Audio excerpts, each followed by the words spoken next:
అన్నదాత సుఖీభవ. ఇది ఒక పేరు కాదు, ఒక నినాదం కాదు, ఒక పథకంగా మాత్రమే కాదు.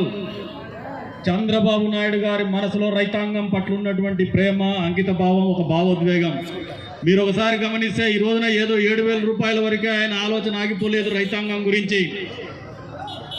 ఎడారి ప్రాంతంగా ఉన్నటువంటి అనంతపురం జిల్లాలో నదీ జలాల్ని కలగని, ఆ నదీ జలాల కలని సాకారం చేసినటువంటి ఘనత చంద్రబాబు నాయుడు గారిదని చెప్పి కూడా ఈ సందర్భంగా తెలియజేస్తా ఉన్నాను.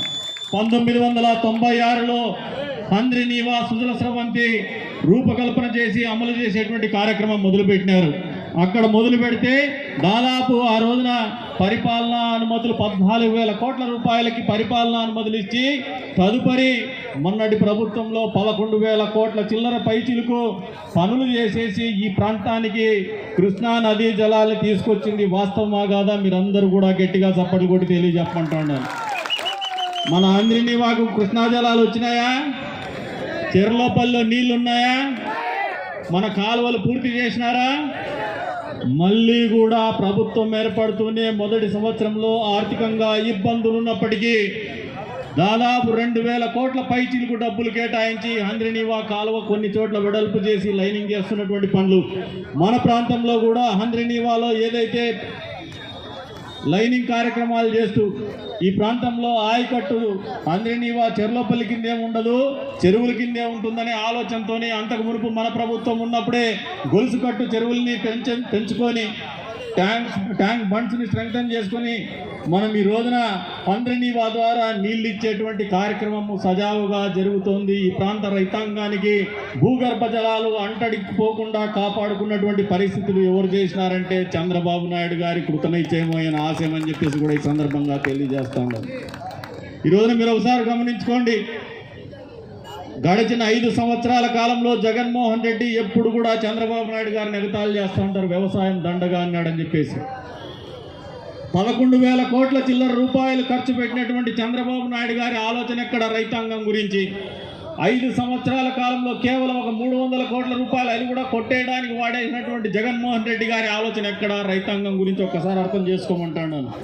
ఈ రోజున మళ్ళీ అధికారంలోకి రాగానే మొదటి సంవత్సరంలో 2,000 కోట్ల చిల్లర పైచిలకు డబ్బులు కేటాయించి మళ్ళీ హంద్రీనీవా సుజల స్రవంతిని పరుగులు పెట్టిస్తున్నటువంటి ఘనత చంద్రబాబు నాయుడు గారికే దక్కుతుందని కూడా ఈ సందర్భంగా రైతాంగానికి అంతా కూడా తెలియజేస్తా ఉన్నాను.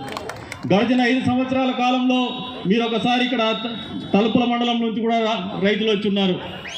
గడిచిన 5 సంవత్సరాల కాలంలో ఎన్నికల ముందు ఒక కృష్ణుడు వచ్చినాడు, పుంగనూరు పుడింగ్ వచ్చినాడు, ఒక గేట్ ఎత్తినాడు, 1 గంటన్నర. అది కడుక్కోవడానికి కూడా సరిపోనట్ల నీళ్లు వదిలేసి మూసేసినాడు. అది వాళ్ళ మోసపూరితమైనటువంటి ఆలోచన. మనం అధికారంలో వచ్చినటువంటి మొదటి సంవత్సరంలోనే తలుపుల మండలంలో కొండారెడ్డి చెరువు కూడా నీళ్ళు ఇచ్చినటువంటి ఘనత మనకు దక్కుతుందని చెప్పి సందర్భంగా తెలియజేస్తా ఉన్నాను.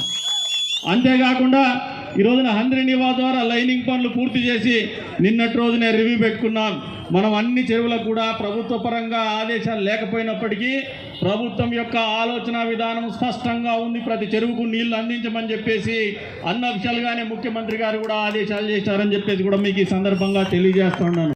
సుఖీభవ ట్రాక్టర్ ర్యాలీ చూసైనా ఈ రోజున ఆయన కళ్ళు తెచ్చుకొని ఆలోచన చేసుకోవాల్సినటువంటి పరిస్థితులు ఉన్నాయని చెప్పేసి కూడా ఈ సందర్భంగా తెలియజేస్తా ఉన్నాను. ఈ నియోజకవర్గంలో ఎప్పుడు కూడా రైతాంగం మన వెంటంటే వస్తుంది.